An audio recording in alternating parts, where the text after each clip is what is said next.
Hi ಎಲ್ರಿಗೂ ನಮಸ್ಕಾರ. Welcome back to my YouTube channel. ನಾನು ನಿಮ್ಮ ಸಂಗೀತ. ಇದೇನಿದು ಹೀಗೆ ರೆಡಿಯಾಗಿರೋ ವಿಡಿಯೋ ಹಾಕಿದ್ದಾಳೆ ಅಂತ ಅಂದ್ಕೊಂಡ್ರ ಫ್ರೆಂಡ್ಸ್. ಇದು ಅದೇ ಆರತಿ ಶಾಸ್ತ್ರದ ವಿಡಿಯೋ ಹಾಕಿದೆ ಅಲ್ವಾ, ಅದರ ರಿಲೇಟೆಡೇ. ಇದು ಎಲೆ ಬಿಡಿಸೋ ಶಾಸ್ತ್ರ ಇರುತ್ತೆ. ಸೊ ಸೂತ್ಕೆಲ್ಲ ತೆಗೆದ್ಮೇಲೆ ಎಲೆ ಬಿಡಿಸೋ ಶಾಸ್ತ್ರ ಇರುತ್ತೆ ಅದರದ್ದು. ಸೊ ಇದು 1 ವೀಕ್ ಆಗಿಬಿಟ್ಟಿದೆ. ಸೊ ಲೇಟಾಗಿ ಅಪ್ಲೋಡ್ ಮಾಡ್ತಾಯಿದ್ದೀನಿ, ಟೈಮೇ ಸಿಕ್ಕಿರಲಿಲ್ಲ ಹಾಗಾಗಿ. ಸೊ ಅವತ್ತು ಶನಿವಾರ ಇತ್ತು. ಅವತ್ತಿನ ದಿನ ಶಾಸ್ತ್ರ ಮಾಡಬೇಕಿತ್ತು, ಎಲೆ ಬಿಡಿಸ್ಬೇಕಿತ್ತು. ಅಲ್ಲಿಗೆ ಸೂತಕ ಕಳೀತು ಅಂತ ಅಂದ್ಬಿಟ್ಟು ನಮ್ಮ ಕಡೆ. ಸೊ ಹಾಗೆ ಸೂತಕ ಕಳೆಯುವಾಗ ಒಂದು 4 ಜನಕ್ಕೆ ಊಟ ಬಡಿಸೋಣ ಅಂತಂದ್ಬಿಟ್ಟು, ಊಟ ಹಾಕೋಣ ಅಂದ್ಬಿಟ್ಟು ಅಡುಗೆ ಮಾಡಿಸ್ತಾಯಿದ್ರು. ಸೊ ಯಾರು ಏನು ತುಂಬ ನೆಂಟರುಗಳಿಗೂ ಏನು ಹೇಳ್ಕೊಂಡಿರಲಿಲ್ಲ. ಸೊ ಅಕ್ಕಪಕ್ಕ ಮನೆಯವ್ರುಗಳೇ ಮತ್ತು ಅವ್ರ ಮನೆಯವರು ಅಷ್ಟೇ. ಸೊ ಸಿಂಪಲ್ಲಾಗಿ ಮಾಡಿದ್ವಿ. ತುಂಬ ಚೆನ್ನಾಗಿತ್ತು. ಚೆನ್ನಾಗಿ ಅಡುಗೆ ಎಲ್ಲ ಟೇಸ್ಟು ಕೂಡ ಅಷ್ಟೇ ತುಂಬ ಚೆನ್ನಾಗಿತ್ತು. ಸಿಂಪಲ್ಲಾಗಿ ಫಂಕ್ಷನ್ ಕೂಡ ಆಯಿತು. ಅದಾದಮೇಲೆ ಅದ್ರದ್ದು ಕ್ಲಿಪ್ಪಿಂಗ್ ಮಿಸ್ ಆಗಿಬಿಟ್ಟಿದೆ. ಎಲೆ ಬಿಡಿಸೋ ಶಾಸ್ತ್ರದ ನಮ್ಮ ಕಡೆ ಯಾವ ಥರ ಮಾಡ್ತಾರೆ ಅನ್ನೋದು ಕಂಪ್ಲೀಟಾಗಿ ವೀಡಿಯೋ ಮಾಡಿದ್ದೆ. ಅಂದರೆ ನನ್ನ ಫೋನಲ್ಲಿ ಮಾಡಿರಲಿಲ್ಲ. ನೋಡ್ತಿದ್ದೀರಲ್ಲ, ಯಶಿಕಾ ಅವರ ಅಣ್ಣನ ಫೋನಲ್ಲಿ ಮಾಡಿದ್ದೆ. ಅವನು ಗೊತ್ತಿಲ್ಲದೇ ಡಿಲೀಟ್ ಮಾಡಿಬಿಟ್ಟಿದ್ದಾನೆ ವೀಡಿಯೋನ. ಸೊ ಹಾಗಾಗಿ ಅದರದ್ದು ಕ್ಲಿಪ್ಪಿಂಗ್ ಮಿಸ್ ಆಗಿಬಿಟ್ಟಿದೆ. ಅದಾದಮೇಲೆ ಅಕ್ಕ ಒಬ್ಬಟ್ಟು ಮಾಡ್ತಿದ್ರು. ನನ್ನ ವೀಡಿಯೋಗಳಲ್ಲಿ ನೋಡಿರ್ತೀರ ಇವ್ರನ್ನೆಲ್ಲರೂ ಸಾಮಾನ್ಯವಾಗಿ. ಸೊ ನಾವೇ ಅಕ್ಕಪಕ್ಕದವ್ರ ಮನೆಯವರೆಲ್ಲರೂ ಕೂಡ ಸೇರಿಕೊಂಡು ಅಡುಗೆ ಎಲ್ಲ ಮಾಡ್ಕೊತಾ ಇದ್ವಿ. ಸೊ ಅವತ್ತು ಫಂಕ್ಷನ್ ದಿನ ಮಾತ್ರ ಅಡುಗೆಯವ್ರಿಗೆ ಹೇಳಿದ್ದಷ್ಟೇ. ಸೊ ತುಂಬ ಚೆನ್ನಾಗಿತ್ತು. ಹರಟೆ ಹೊಡ್ಕೊಂಡು ಅಡುಗೆ ಮಾಡಿಕೊಂಡು ಮಾತುಕತೆ ಇವೆಲ್ಲವೂ ಕೂಡ ತುಂಬ ಚೆನ್ನಾಗಿತ್ತು. ಅದಾದಮೇಲೆ ಅಡುಗೆ ಎಲ್ಲ ಆದಮೇಲೆ ಫೈನಲ್ ಟಚ್ ಆಗಿ ಬಂತು. ವಡೆ ಮಾಡಿಬಿಡೋಣ ಅಂದ್ಬಿಟ್ಟು ವಡೆ, ಪಾಯಸ, ಒಬ್ಬಟ್ಟು ಎಲ್ಲವೂ ಕೂಡ ಮಾಡಿದ್ರು. ಸೊ ಫೈನಲಿಯಾಗಿ ತೋರಿಸ್ತೀನಿ ಏನೇನು ಮಾಡಿದ್ವಿ ಅಂತ ಅಂದ್ಬಿಟ್ಟು. ಎಲ್ಲವೂ ಕೂಡ ಅಷ್ಟೇ ತುಂಬ ಚೆನ್ನಾಗಿ ಬಂದಿತ್ತು ಟೇಸ್ಟು. ನಾವು ಹಿಂಗೆ ಅಕ್ಕಪಕ್ಕದವರು ಸೇರಿಕೊಂಡೇ ಮಾಡ್ಕೊಂಡ್ಬಿಡ್ತೀವಿ. ಬಾಂಡಿಂಗ್ನೆಸ್ ತುಂಬ ಚೆನ್ನಾಗಿದೆ. ಬಟ್ ಕೊನೆವರೆಗೂ ಹಾಗೆ ಇರಲಿ ಅಂತಲೇ ಕೇಳ್ಕೊತೀನಿ ಎಲ್ಲರ ಹತ್ರನೂ ಕೂಡ. ಸೊ ಅದಾದಮೇಲೆ ಒಬ್ಬೊಬ್ಬರು ನನ್ನ ಕೆಲಸದಲ್ಲಿ ತುಂಬ ಬ್ಯುಸಿ ಇದ್ವಿ. ವೀಡಿಯೋ ಅಷ್ಟೊಂದೇನು ಕಂಪ್ಲೀಟಾಗಿ ಮಾಡ್ಕೊಂಡಿಲ್ಲ. ಸ್ವಲ್ಪ ಎಲ್ಲೆಲ್ಲಿ ಸಾಧ್ಯವಾಗುತ್ತೋ ಅಲ್ಲಲ್ಲಿ ವೀಡಿಯೋನ ಮಾಡ್ಕೊತಾ ಇದ್ದೀನಿ ನಾನು. ಸೊ ಅದಾದಮೇಲೆ ಅಕ್ಕ ಏನೋ ಕೆಲಸ ಮಾಡ್ತಾಯಿದ್ರು. ಊಟಕ್ಕೆ ಬಡ್ಸೋಕ್ಕೆ ಅಂದ್ಬಿಟ್ಟೇನೋ ಹಾಕ್ಕೊತಾ ಇದ್ರು ಅವರು. ಆಗ ಕ್ಲಿಪ್ಪಿಂಗ್ ತೊಗೊಂಡಿದ್ದು. ಇದು ಯಶಿಕಾ ಅವ್ರ ಅಜ್ಜಿ ವಡೆ ಟೇಸ್ಟ್ ಮಾಡ್ತಾಯಿದ್ರು. ಅದಕ್ಕೆ ಅದರದ್ದೊಂದು ಕ್ಲಿಪ್ಪಿಂಗ್ ತಗೊಂಡೆ ಅಷ್ಟೇ. ಅದಾದಮೇಲೆ ನೋಡಿ ಫೈನಲಿಯಾಗಿ ಇಷ್ಟು ಅಡುಗೆ ರೆಡಿಯಾಗಿತ್ತು. ಸೊ ಬೀನ್ಸ್ ಪಲ್ಯ ಮಾಡಿದ್ವಿ, ಹಾಗೆ ಹಾಲು ಖೀರು ಕೂಡ ಮಾಡಿದ್ವಿ. ಅದು ಸ್ವಲ್ಪ ಗಟ್ಟಿಯಾಗಿಬಿಟ್ಟಿತ್ತು. ಹಾಗಾಗಿ ತುಂಬ ಗಟ್ಟಿಯಾಗಿಬಿಟ್ಟಿದೆ ಅಂದ್ಬಿಟ್ಟು ಅದನ್ನು ಹಾಲಲ್ಲಿ ಮತ್ತೆ ಮಿಕ್ಸ್ ಮಾಡ್ತಾಯಿದ್ವಿ. ರೈಸು, ಹಾಗೆ ಕುರ್ಮಾ ಮತ್ತು ಸಾಂಬಾರು, ಗೀ ರೈಸು, ಒಬ್ಬಟ್ಟು ಎಲ್ಲವೂ ಕೂಡ ಮಾಡಿದ್ವಿ. ಸೊ ಟೇಸ್ಟ್ ಅಂತೂ ಸೂಪರಾಗಿತ್ತು ಅಂತಲೇ ಹೇಳ್ಬೋದು. ತುಂಬ ಚೆನ್ನಾಗಿ ಬಂದಿತ್ತು ಟೇಸ್ಟು. ಮತ್ತು ನೋಡಿ ಇಲ್ಲಿ ನಾವು ಊಟಕ್ಕೆ ಬಡಿಸ್ತಾಯಿದ್ವಿ. ಬಂದಿದ್ರಲ್ಲ ಜನಗಳಿಗೆ ಅವರು ಮತ್ತು ಯಶಿಕಾ ಅವ್ರ ಅಜ್ಜಿಯವರು ಇಬ್ಬರು ಕೂಡ ವಡೆ ಬೇಯಿಸ್ತಾಯಿದ್ರು. ಸೊ ಇದು ಸಂಜೆದ್ರದ್ದು. ಇವಾಗಿಷ್ಟು ನೋಡಿದ್ದು ನೈಟು. ಇದು ಸಂಜೆ ಎಲೆ ಬಿಡ್ಸೋಕ್ಕೆ ಹೋಗಬೇಕು ಅಂತ ಹೇಳಿದ್ದೆ ಅಲ್ವಾ, ಎಲೆ ಬಿಡಿಸೋ ಶಾಸ್ತ್ರ.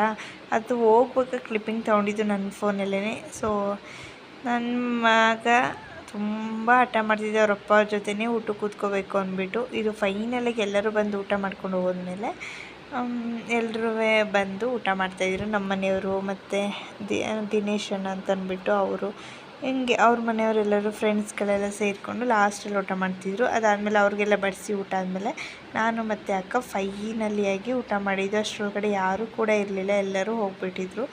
ಸೊ ನಾವು ಇಬ್ಬರು ಎದುರು ಬದ್ರು ಮನೆ ಇರೋದ್ರಿಂದ ಲೇಟಾಗಿ ಊಟ ಮಾಡಿಕೊಂಡು ಎಲ್ಲ ಮುಗಿಸ್ಕೊಂಡು ಬಂದ್ವಿ. ಅದಾದಮೇಲೆ ಇದು ನೆಕ್ಸ್ಟ್ ಡೇ, ಅಂದರೆ ಇದು ಸಂಡೇದಿರೋದು. ಈಗ ನೋಡಿದ್ದು ಶನಿವಾರ, ಇದು ಸಂಡೇದು. ಫಸ್ಟ್ ಸಂಡೇ ಒಂದು ಫಂಕ್ಷನ್ ಇತ್ತು. ಇದು ಆರತಿ ಫಂಕ್ಷನ್ನು. ಸೊ ಈ ಫಂಕ್ಷನ್ ಬಂದು ನಮ್ಮ ಅಕ್ಕ ಇದ್ದಾರೆ ಅಲ್ವಾ, ಅವರ ದೊಡ್ಡಪ್ಪ ಮನೆ ಫಂಕ್ಷನ್ ಇದು. ಸೊ ಅಲ್ಲಿ ನಮ್ಮನ್ನು ಕೂಡ ಕರೆದಿದ್ರು. ನಮ್ಮ ಪಿರಿಯಾಪಟ್ಟಣದ ಪಕ್ಕನೇ ಊರು. ಸೊ ಅಲ್ಲಿಗೆ ಹೋಗಿದ್ವಿ. ಇದು ಫ್ಯಾಮಿಲಿ ಫಂಕ್ಷನ್ ಅಂತಲೇ ಹೇಳ್ಬೋದು. ಎಲ್ಲ ಫ್ಯಾಮಿಲಿಯವರು ಕೂಡ ಇದ್ವಿ. ತುಂಬ ಚೆನ್ನಾಗಾಗಿತ್ತು. ಸೊ ಅದಾದಮೇಲೆ ಜಾಸ್ತಿ ಹೊತ್ತೇನು ಇರಲಿಲ್ಲ. ಊಟ ಮಾಡೋಕ್ಕೆ ಅಂದ್ಬಿಟ್ಟು ಎಲ್ಲರೂ ಕೂಡ ಊಟಕ್ಕೆ ಕೂತಿದ್ದೀವಿ. Hi, welcome back. ಫ್ರೆಂಡ್ಸ್ ಬಂದ್ವಿ ಇವಾಗ ಒಂದು 10 ನಿಮಿಷ ಆಯ್ತು ಅಷ್ಟೇ ಬಂದು. ಸೊ ನಮ್ಮ ಮನೆಯವ್ರು ಕೂಡ ಈಗಷ್ಟೇ ಹೋದರು ಜ್ಯೂಸ್ ಮಾಡಿದೆ ಬಂದು. ಸೊ ಜ್ಯೂಸ್ ಕುಡಿತಾ ಇದ್ದೆ, ನನ್ನ ಮಗ ಕೊಟ್ಬಿಟ್ಟು ಹೋದ. ನಮಗೆ ತುಂಬ ಇಷ್ಟ ಆಗುತ್ತೆ, ಈ ಸಮ್ಮರ್ಗಂತೂ ತುಂಬ ಚೆನ್ನಾಗಿರುತ್ತೆ, ಹೆಲ್ತ್ಗೂ ಕೂಡ ಅಷ್ಟೇ ತುಂಬ ಒಳ್ಳೆಯದು. ಸೊ ಮಾಡಿ ಕುಡ್ದಿದ್ದಾಯಿತು. ಇವಾಗ ಸ್ವಲ್ಪ ಹೊತ್ತು ರೆಸ್ಟ್ ಮಾಡಬೇಕು. 2:30 ಆಗಿದೆ, ತುಂಬ ಬಿಸಿಲಿದೆ. ಸ್ವಲ್ಪ ಹೊತ್ತು ರೆಸ್ಟ್ ಮಾಡಬೇಕು.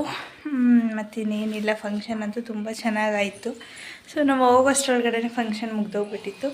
ಹೋಗಿ ಒಂದು 10 ನಿಮಿಷ ಮಾತುಕತೆ ಮುಗಿಸಿ ಆಮೇಲೆ ಊಟ ಮಾಡ್ಕೊಂಡು ಬಂದ್ವಿ. ಸೊ ನನ್ನ ಮಗ ಏನೋ ಮಾತಾಡ್ತಾನೆ ರೀ. ಏನು ಮಗನೇ? ಊಟ ಮಾಡ್ಕೊಂಡು ಬಂದ್ವಿ. ಆಮೇಲೆ ಮನೆಗೆ ಏನು ಮಾಡಿದ್ರು ಅಲ್ಲಿ? ಅಲ್ಲಿ ಚಿಕನ್ ಮಾಡಿದ್ರು. ಆಮೇಲೆ ಆಲೂಗೆಡ್ಡೆ. ಸೊ ಇಷ್ಟ ಆಯಿತು ಫಂಕ್ಷನ್ದು. ಸೊ ಕೆಲವೊಂದು ಕ್ಲಿಪ್ಪಿಂಗ್ ಇದೆ ನಮ್ಮದು ಫೋಟೋ ತೆಗಿಯುವಾಗದು, ಅದನ್ನು ಆ್ಯಡ್ ಮಾಡಿರ್ತೀನಿ ನೋಡಿ.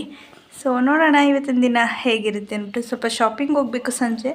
ಸೊ ಏನಕ್ಕೆ ಅಂದರೆ ನನ್ನ ಮಗನ ಬರ್ತ್ಡೇ ಬರ್ತಾ ಇದೆ. ಸೊ ನನ್ನ ಮಗನ ಬರ್ಡೇಗೆ ಶಾಪಿಂಗ್ ಮಾಡಬೇಕು. ಸೊ ಹೋದರೆ ಯಾರ ಬರ್ಡೇಗೆ? ಆಯಿತು, ಹೇಳೋಣ ನಮ್ಮ ಬರ್ಡೇಗೆ ಬನ್ನಿ ಅಂತ ಎಲ್ರಿಗೂ, ಆಯಿತಾ? ಸೊ ನೋಡೋಣ ಇವತ್ತಿನ ದಿನ ಹೇಗಿರುತ್ತೆ. ಆಯಿತು, ಶಾಪಿಂಗ್ ಹೋಗುವಾಗ ಡೆಫಿನೆಟಾಗಿ ವಿಡಿಯೋ ಮಾಡಿ.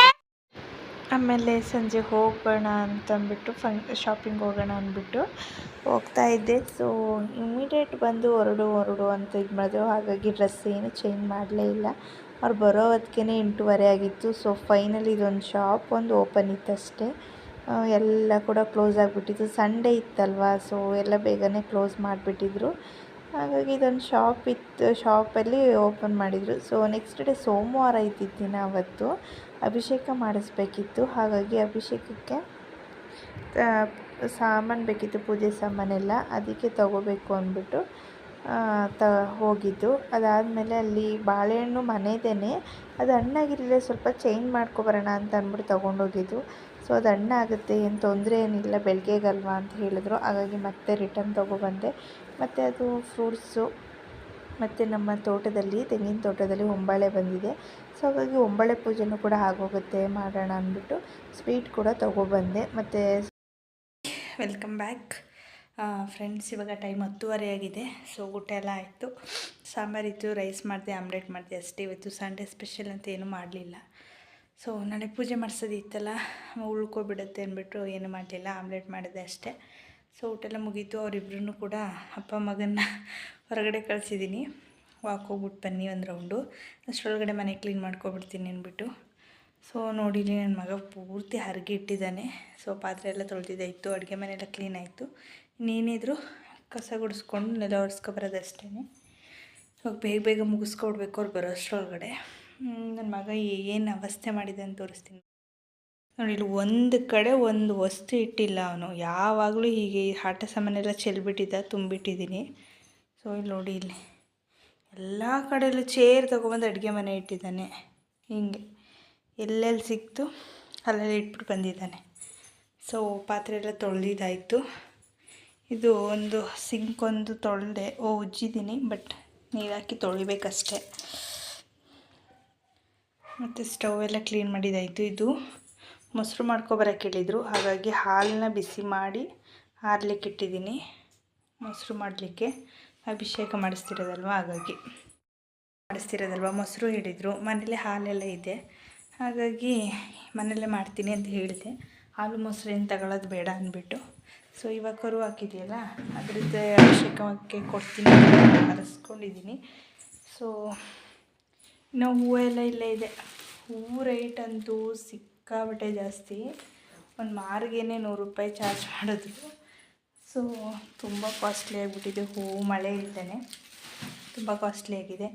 ಏನು ಮಾಡೋಂಗಿಲ್ಲ, ತೊಗೊಳ್ಳೇಬೇಕು. ಹಣ್ಣು ತೊಗೊಬಂದಿದ್ದೀನಿ 1 kg, ಮಿಕ್ಸ್ ಫ್ರೂಟ್ ತೊಗೊಂಡಿದ್ದೀನಿ. ಇದು ಹಣ್ಣು ತುಪ್ಪ ಎಲ್ಲ ಮಾಡಿಸ್ಬೇಕಿತ್ತು. ಸೊ ಹಾಗಾಗಿ ಮಿಕ್ಸ್ ತೊಗೊಂಡಿದ್ದೀನಿ. ಇದೆಲ್ಲ ಇಷ್ಟು ಅಭಿಷೇಕ ಸಾಮಾನು, ಪೂಜೆ ಸಾಮಾನಷ್ಟು. ಸೊ ಇದೆಲ್ಲ ಕೂಡ ತೆಗೆದು ಬೇಗ ಶಿಫ್ಟ್ ಮಾಡಿ ಮನೆಯೆಲ್ಲ ಒರೆಸಿ ಮಲ್ಕೋಬೇಕು. ನಾಳೆ ಬೇಗ 4 ಗಂಟೆಗೆ ಎದ್ದು ಮಾಡಬೇಕು. ಮತ್ತು ಬಾಗಿಲಿಗೆಲ್ಲ ನೀರು ಹಾಕಿ ತೊಳೆದಿದ್ದೀನಿ ಇವತ್ತೇ. ಸೊ ನಾಳೆ 4 ಗಂಟೆಗೆ ಎದ್ದು ಪೂಜೆ ಮಾಡಬೇಕು. ಸೊ ಈಗ ಬೇಗ ಬೇಗ ಕೆಲಸ ಮುಗಿಸ್ಕೊಡ್ತೀನಿ. 10:45 ಏನು ನಿಮ್ಮದು?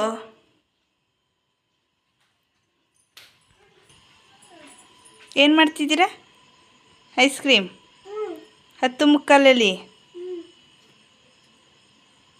ನನಗೆ